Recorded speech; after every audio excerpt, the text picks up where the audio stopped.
Martial World Teyvat Chapter 24, Fan Fiction by Azazyel.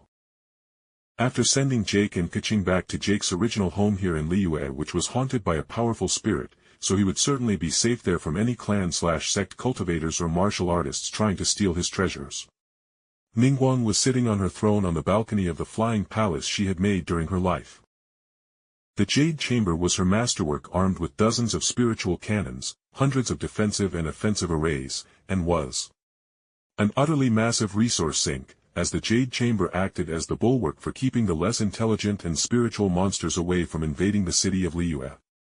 And running all those arrays and fueling the spiritual cannons weren't cheap. On average it slaughtered thousands of monsters every night via its passive defenses, but on the other end, the Jade Chamber went through 1,000 middle-tier spirit stones every single day. And the costs involved in keeping the city safe from monsters were why Ningguang was the cutthroat business empress of the world. Whereas the other kingdoms in Mondstadt and in Azuma had their gods directly protecting their major and lesser cities. Liyue's clans and sects were too decentralized across Liyue's massive land, along with Liyue's gods and immortals being locked into staying to guard the true horrors that were the depths and the chasm that led to the abyss. A shudder ran through Ningguang's body as memories of serving in the Immortal Mountain sect to get immortal cultivation tier methods and the spells to make her Jade Chamber resurfaced, and the screams of tidal waves of abyssal monsters, eldritch fiends, twisted spirits rejected from actual reincarnation after being so evil. And of course the endless demon beasts.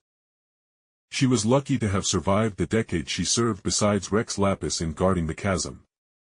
And even though she took up the mantle of defending humanity here in the city of Liyue in the name of nurturing talents to send to the sects to push back the evils residing within and under their land, she knew that in reality, the void was winning, the abyss was stopped only by true divines taking to the field with their divinity pushing back the mad darkness.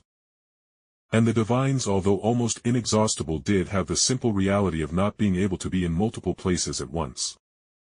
She raised a hand, and within the smooth hand was a gently glowing white stone that she rolled between her fingers. A medium-tier spirit stone that she got from Jake, one of 10,000 that he was able to have his newfangled machines produce that no one could understand even as they watched him make the damn things. With just one of these production facilities he has made, he can pull up enough spirit stones to completely negate the costs of running the Jade Chamber. No, he can run up to 5 more of my Jade Chambers. Ningguang spoke to herself as she clenched the spirit stone so hard inside of her hands that it shattered into dust. Already the Li clan was wiped out from their very roots via herself and Yelan cleaning them up after Yelan confirmed and brought these spirit stones in to be checked to make sure they weren't only a temporary thing and were real spirit stones. Now she just had to make sure the dark sects didn't send an old nascent soul monster to kill Jake out of some fear that he would hurt their interests. Wow.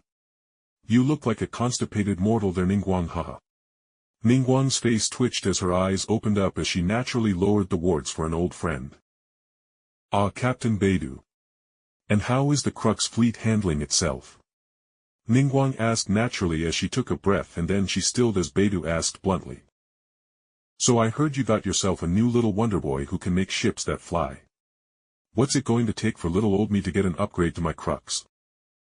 Beidou was a beautiful woman with her long dark hair, and curvaceous form was well outlined in her tight-fitting leather outfit. But that wild beauty was well earned by her being an entry-level Tier 4 innate martial artist who was well known and feared as a monster who regularly killed centuries and millennia-old sea monsters for their precious materials. But Ningguang looked at Beidou with a frown as she asked, "How did you know he made it?" "No one knows. Jake was the one who actually made it." Beidou gave a wry smile and then took a swig from a bottle of booze that hung from her lips, making Ningguang roll her eyes, but after taking her drink Beidou answered bluntly, "No clue honestly. But the whole city and beyond is abuzz with Mondstadt and in Azuma already getting the news, apparently according to my sources, as some clans sent long-distance jade slips and spells to pass along the record images of Jake and Keqing getting out of the plane along with an explanation everything Jake has built so far." Beidou gave a hum as she ignored Ningguang's murderous expression, as that meant only one thing. The guards that Jake had around his facility had traitors. Ningguang slowly took out a jade slip, and then after a moment of thought as she considered things, she thought, Jake cannot die by my inaction, he needs time to make more facilities before I can relax my guard at all. Taking a breath, she spoke to the jade slip that recorded her voice. Yelan. There is traitors in Jake's production facility. Clean it out, leave no stone unturned, and if needed kill them all. Beta Wolf whistled with a raised eyebrow as she muttered. Damn, that's cold, Ningguang. That's not your style. What's going on? Is that Jake, Rex Lapis's son with Cloud Retainer, who can make the flying stuff? A shudder ran through Ningguang at the thought of a child being born between the two immortals and having to be responsible for said child, but she shook her head and said flatly.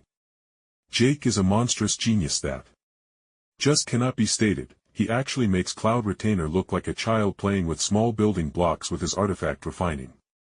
And now, knowing of his genius, I need to keep him alive and well while his cultivation progress is damn near non-existent due to him having an inverse yang spirit body, so his best way to cultivate is through dual cultivation.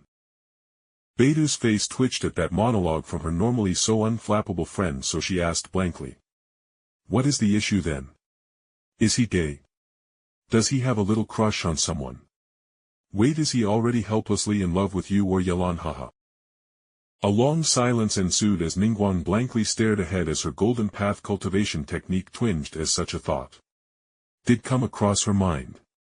As she knew that should they come together in union and combine their assets, both of their cultivations would be greatly sped up. But knowing Beta was going to go wild with accusations if she didn't respond, Ningguang coughed and said humorously. You know very well I am too busy for a lover. No, the issue is my little Spitfire Keqing has a crush on the young man, and none of the guards, martial artists, and cultivators who know Jake can get close to him with her protecting him. Why do you keep walking in on me naked, Keqing? I yelled out, seeing the flushed face of the purple-haired beauty walk into my bath with her yelping out. I thought you went to bed already. You always go to bed super early in the day. She yelled back through the cracked open door. I rolled my eyes and said flatly. I work more than 12 hours a day welding, and making sure my machines are running at full capacity when no one else can help me. Of course, I am exhausted and go to bed super early every day. A silence was my answer, and then the door clicked shut, making me sigh as I palmed some of the treated healing water I was taking a bath in. As I was actually pushing myself a lot, and the only reason I was still awake at this point was the fact that I didn't do anything besides just flying across Liyue on my pelican. No more welding together giant blocks of steelcrete and plasteel. No more putting together massive assembly lines of machinery. No more working on the assembly line that would take the materials to make the ground mechs and the airship designs I had. I was free for the moment, and after saying hello to the odd sight of Big Titty Chi-Chi and giving her some pork dumplings, I was just resting in my bath filled with some kind of martial artist medicine that helped repair the body. After relaxing for a long while, I heard the door crack open again. But instead of Keqing, it was Chi-Chi whose deadpan dull voice spoke out. Keqing made you dinner. If you don't want Chi-Chi to eat at all, I would recommend you get out of the bath.